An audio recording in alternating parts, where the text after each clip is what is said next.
Bismillah ve salatu ve selamu ala Resulillah ve ala alihi ve sahbihi ve men vala. Jalaldin Suyuti rahmetullahi aleyhinin Halifler Tarihi namlı kitabında biz bugün Abbasilarning 28. halifesi El-Mustazhir Billah degan halifniki hayoti bilan tanishib chiqamiz. Bu odamniki hokimiyat beshda o'ltirgan umuman vaqti 25 yil atrofida. Demak, Hicriye 487 yıldan Hicriye 512 yılgacha davr surgan. Yani bu bizniki şu Qarxonlar davlatimizniki nihoyatda gullangan va oxirgi bosqichlarga to'g'ri keldi bu paytlar. Bu odamniki kunyasi Abul Abbas, ismi Ahmad ibn Muqtadi Billah. Yani bu Abul Qasim Muqtadi ki Muqtadiniki balası bo'ladi. Bu adam Hicriye 470 yıl tug'ilgan. Dadisi Muqtadi o'lib ketgan vaqtida bu odamning xalifada bayat berilgan, davlatdan e'tirof qilinib, bu vaqtida yashi 16 yosh, ya'ni bola, kichik.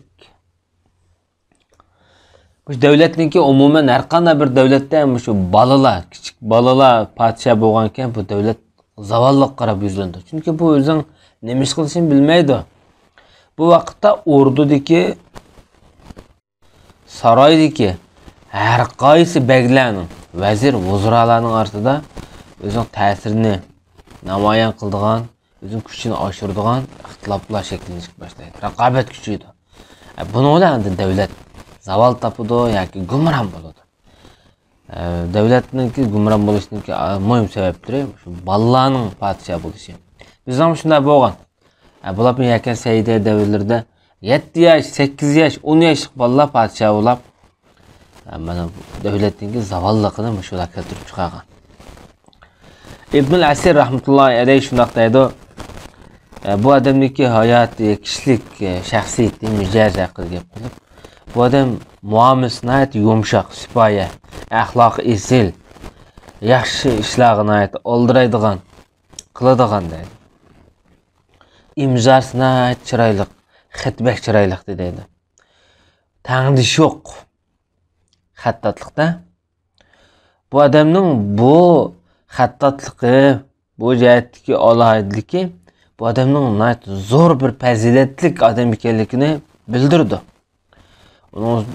Uningdan boshqa atrofli bilim egallagan, sehi, mard, kangqul, ulamo, solih kishilarni yaxshi ko'radigan taraflarini bayon qilib o'tgan. Lekin bu odamniki xilofati bu odamga toza huzur bermagan.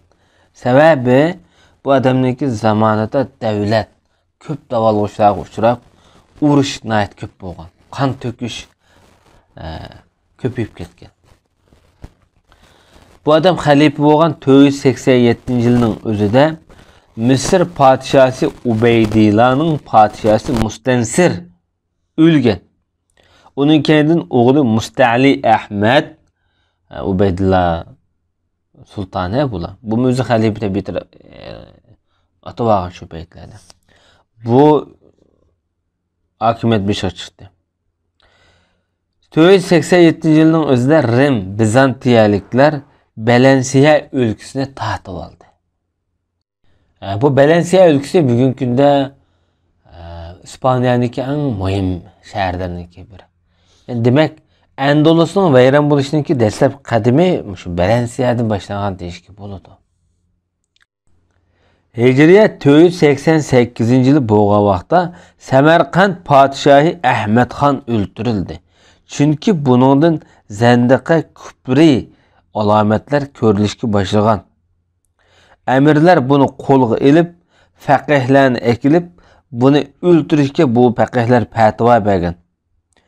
Ahmad Xon o'ldirilgan. Alloh rahmat qilsin buningga. Buningga keyin Samarqandga tog'isining o'g'lini podshoh qilishgan. Bu Ahmad Xon ayni vaqtda shu G'arb Qarxonilar davlatiniki muhim podshohlarniki biri. Zandiqa fikrni, ya'ni dinsizlik fikrini qabul qilib qolgan. Shunlashqa buni o'ldirib etgan. Avvaldan qaragan vaqtida Qarxonlar davlati davrida o'limalarniki hali huquq bada qiladi bu jihatda. Undaqda qozilik mansab o'zini aytib yakka mustaqil deyishga bo'ldi. Demak, bir padishani o'limga hukm qilib, hukm picha olgan ekan shular. Hijriyat 489-yil bo'lgan vaqtida 7 sayyari yulduz Zuhaldan boshqa, Zuhal deganimiz cho'lpa yulduzmikin? Hud yulduzlar turkumida boshqa 7 yulduzlar turkumi bir yerga kelgan dedi. Buni nadir uchraydigan avvallar asli. Shuning bilan munajjimlar Nuh alayhissalom davridagi bir to'pon balasiga o'xshash to'pon yuz berdi deyishdi. Uni qo'shilib hojilar Darul Manaqib degan joyga tushkin qilgan vaqtida bir sel kelib ularning ko'plari o'lib ketdi. Bu hojilar necha 10-20 ming olgan hoji bir mangdi o vaqtida. Bir cho'ng bir karvon bo'ldi hamda. Bu jiqnayt ko'p hojilar o'lgandan keyin mushta bo'ldiga o'xshaydi deb o'lmak ustiga tepmek bo'lib bu yerda munajjimlarning so'ziga bir xil ishonch beryotdi bu avvalamda. Hijriyat 490-yil bo'lgan vaqtida Alp Arslanning o'g'li Sultan Arslan Arg'un Saljuqi o'ldirildi. Bu Xurasan podshosi edi. Endi Xurasonga sultan Berk Yaruq podsho bo'ldi. Shuning bilan uningga butun shaharlar, butun xaloyiq bo'ysundi. Hijriyat 490-yil bo'lgan vaqtning o'zida Halab, Antakiya, Ma'arra, Shayzar qatorliq o'rinlarda bir oydak Ubaydi Fatimilar sultonlariga xutba o'qildi. Bu joylar hozirgi Turkiyaniki shu Suriyaga chegara taraflari va Suriyadagi muhim shaharlar. Ondan yana Abbasiylar sultonlariga, xaliflariga qaytadan yana xutba o'qildi. Bu vaqtlarda xutba bir podshoning nomi bilan o'qilsa, shu podshoni e'tirof qilganlik bo'ladi. Shu podshoni o'zining bir siyosiy rahbar sifatida qaraganlikniki simvoli. Hijriyat 490-yil bo'lgan vaqtida g'arblik paranglar Nikiyani ele olish uchun kelishdi dedi. Mana bular tunji qitim og'an, yani egallagan shahar Nikiya. Nikiya bugungi Izniq shu, Turkiyadagi Anadolu tarafdagi Izniq shu. Bu shahar qadimdan shu xristianlarniki muhim bir shahar bo'lgan. Nurg'un Bizantiya imperatorlariniki markaziy shaharlarniki birga aylangan bu ayni vaqtlarda. Hatta bu paranglar Kapirtab degan yergacha yetib keldi. Kapirtab hozirgi Suriyaniki shimoldagi Idlib noyisida. Demak bular shu musulmonlarniki muhim shu shaharlarga besib kiryotdi. Ayni vaqtida Malazgirt urushida yengan bo'lsa Sultan Alp Arslan Saljuqlar oilasidagi bu siyosiy to'qnashuvlardan foydalanib, hozir Bizantiyaliklar bir qism zaminlarni hozir tortib oldi. Mush Idlib, Kapirtab, Nikiya, Iznik degandek o'rinlarda nurg'un taraj qilib ketdi. Xalqni buğlab, o'ldirib degandek. Mana bu paranglarning Shamda tunji maydon kelishi edi.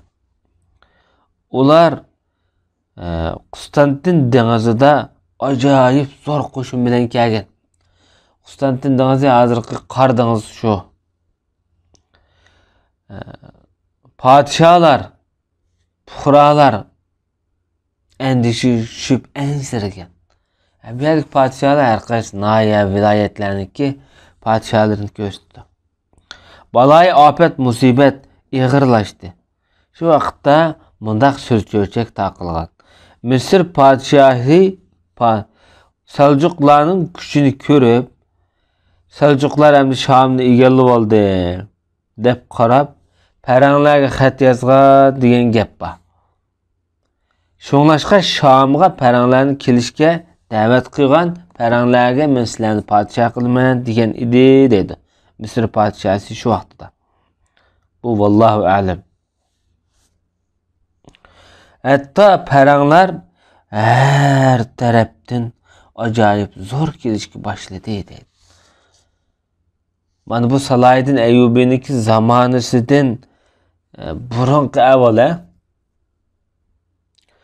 Hicriyet 492-yili bo'lgan vaqtida Asbahan viloyatida Batiniylarning da'vati kuchayishga boshladi. Tarqalishga boshladi. Va sallallohu ala nabiyina Muhammad va ala alihi va sahbihi ajma'in.